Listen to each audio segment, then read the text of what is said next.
मनुष्य अपने विचारों और कर्मों से स्वर्ग या नर्क का निर्माण करता है।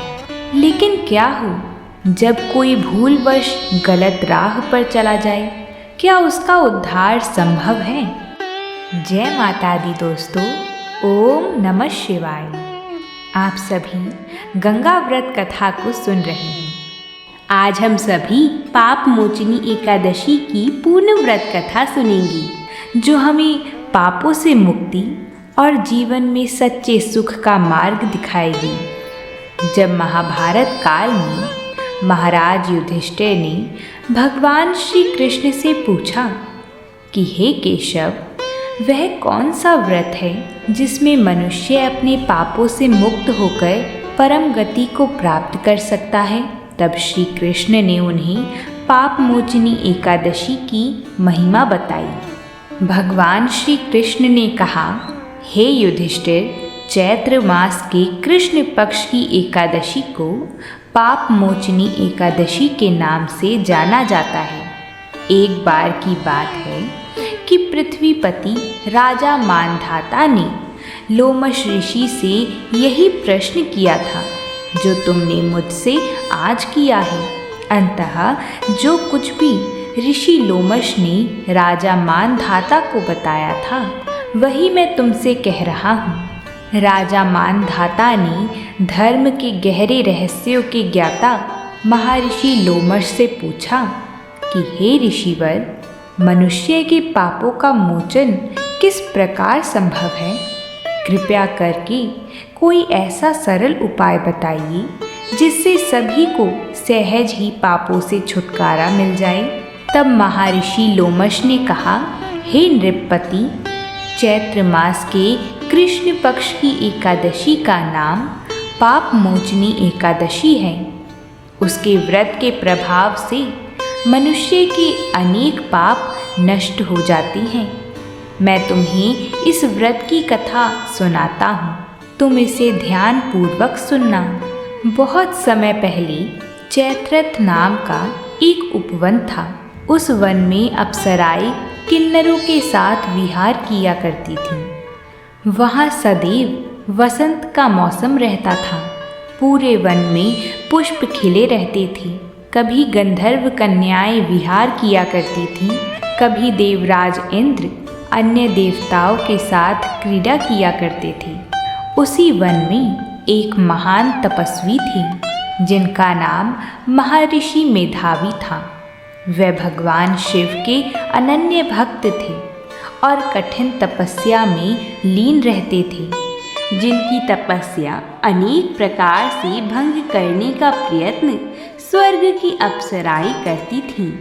किंतु जिस प्रकार हवा दीपक की लौ को डगमगाने का प्रयास करती है, वैसे ही संसार के प्रलोभन एक तपस्वी के तप को भंग करने का प्रयत्न करते हैं।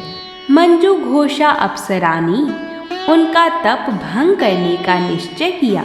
उसने ऋषि के आश्रम के समीप ही कुटिया बांधी और बहुत ही मधुर स्वर में गाना गाने लगी। उसी समय शिवजी का शत्रु कामदेव भी शिव भक्त मेधावी ऋषि को जीतने का प्रयत्न करने लगा। उस समय महर्षि मेधावी भी युवा अवस्था में थे और काफी हष्ट-पुष्ट थे। उन्होंने यज्ञोपवीत तथा दंड धारण कर रखा था। वे दूसरे कामदेव के समान प्रतीत हो रहे थे। उस मुनि को देखकर कामदेव के वश में हुई मंजू घोषा ने धीरे धीरे मधुर वाणी से वीणा का गायन शुरू किया, तो महर्षि मेधावी भी मंजू घोषा के मधुर गाने पर तथा उसके सौंदर्य पर मोहित हो गए। उन्हें शिवजी की उपासना का विस्मरण हुआ और स्त्री संग में पूरी तरह मग्न रहे। स्त्री संग में उन्हें दिन रात का भी विस्मरण हो गया। इस प्रकार अनेक वर्ष मेधावी ऋषि ने काम क्रीड़ा में बिताए। उसके पश्चात मंजू घोष ने जाना कि मेधावी ऋषि का पतन हो चुका है और उसे अब स्वर्ग लौटना चाहिए।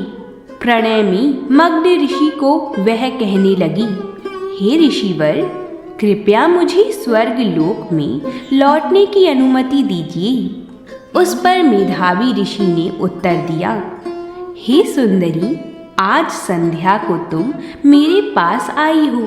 आज रात यहाँ पर रहकर सुबह तुम लौट जाना। मंजू घोषा इस तरह और कुछ वर्ष वहाँ रही। बहुत समय बीत गया, परंतु ऋषि के लिए यह काल केवल अर्धरात्रि समान था। पुनः स्वर्ग जाने की अनुमति लेने पर ऋषि ने कहा, हे सुंदरी, अब प्रातः हो रही है। मेरी प्रातः विधि के पश्चात तुम चली जाना। तभी अप्सरा हंसते हुए कहने लगी, हे ऋषिवर, प्रातः विधि को आपको कितना समय लगेगा? अभी तक आपको तृप्ति नहीं आई। मेरे संग में आपने कितने वर्ष गुजारे हैं, इसलिए कृपया समय का ध्यान करें। ये शब्द सुनते ही महर्षि मेधावी को अपनी चेतना लौटी तो उनके होश उड़ गए। यह क्या हुआ? कितना समय बीत गया? वे सोच रहे थे कि बस एक रात बीती है, परंतु 57 वर्ष बीत चुके थे। उनका तप भंग हो चुका था। इतना ज़्यादा समय भोग विलास में व्यर्थ चले जाने पर उन्हें बड़ा क्रोध आया। अब वह भयंकर क्रोध में जलते हुए उस तप नाश करने वाली अप्सरा की तरफ भ्रिकुटी तान कर देखने लगी। क्रोध से उनके होठ कांपने लगे और इंद्रियां बेकाबू होने लगीं।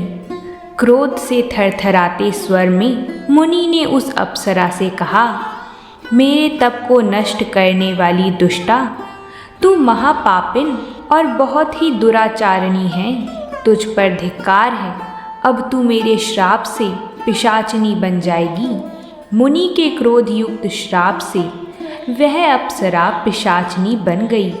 यह देखकर वह व्यथित होकर बोली, हे ऋषिवर, कृपया ये कठोर शाप आप वापस लीजिए। आप बहुत समय हमारे साथ रहे। हे स्वामी, कृपया दया कीजिए। इस पर मेधावी ऋषि कहने लगे, हे देवी, मैं अब क्या करूं? तुमने मेरी तपोशक्ति तथा तपोधन का नाश किया है। फिर भी इस शाप से मुक्त होने का उपाय सुनो।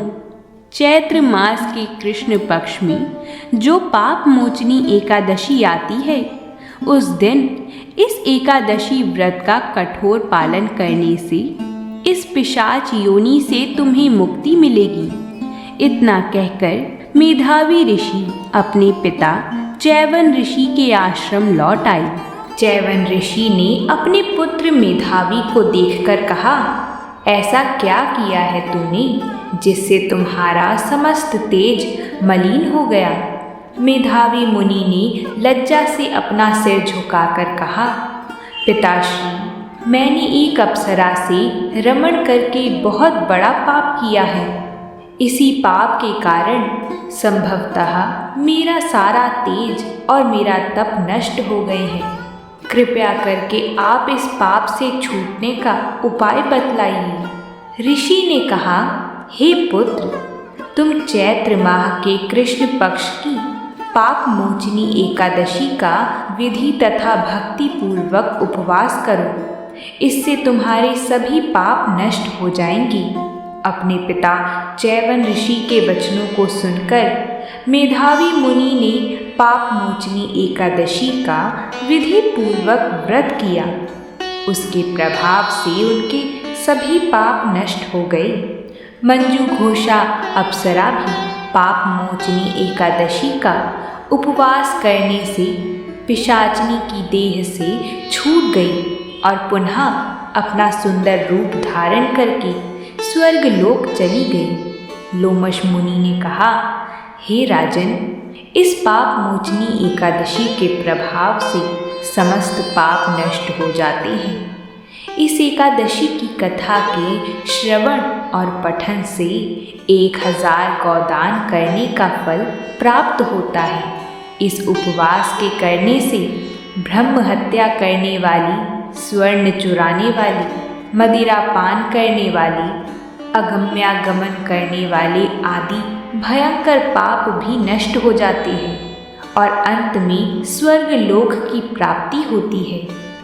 भगवान का स्मरण अवश्य करें और भगवान का नाम हमेशा जपते रहें। बोलिए भगवान श्री हरि की जय हो। अब जरा सोचिए, क्या आज का मनुष्य भी ऋषि मेधावी की तरह किसी मोह जाल में नहीं फंस रहा? आज का युग डिजिटल भोग का युग बन चुका है। अनावश्यक सोशल मीडिया, बुरी आदतें, अनियमित जीवन शैली, यह सब क्या हमारे मन को भगवान से दूर नहीं कर रही? लेकिन जिस प्रकार पाप मोचनी एकादशी ने ऋषि को पुनः शुद्ध कर दिया, वैसे ही यह व्रत हमारे लिए भी आत्मशुद्धि का एक अवसर है। इस दिन उपवास करने से हमारे अंदर की नकारात्मकता समाप्त होती है, मन शांत और निर्मल होता है। केवल भोजन का त्याग नहीं, बल्कि बुरे विचारों का त्याग ही इस एकादशी का असली उद्देश्य है। तो हे प्रिय भक्तों, यह कथा हमें सिखाती है कि जीवन में संयम, ध्यान और भक्ति का कितना महत्व है। यदि आप भी अपने जीवन को पवित्र और सकारात्मक बनाना चाहते हैं तो इस पाप मोचनी एकादशी का व्रत करें और भगवान की कृपा प्राप्त करें। अगर आपको यह कथा प्रेरणादायक लगी हो तो इसे दूसरों तक भी पहुंचाएं। इस पावन कथा को अपने परिवार और मित्रों के साथ साझा करें ताकि वह भी इस दिव्य ज्ञान का लाभ उठा सके। तो दोस्तों, कैसी लगी आपको यह कथा? कमेंट करके हमें ज़रूर बताएं और ऐसी ही अद्भुत पौराणिक कथाओं के लिए हमारे चैनल को सब्सक्राइब करें। प्रेम से बोलिए जय माता दी।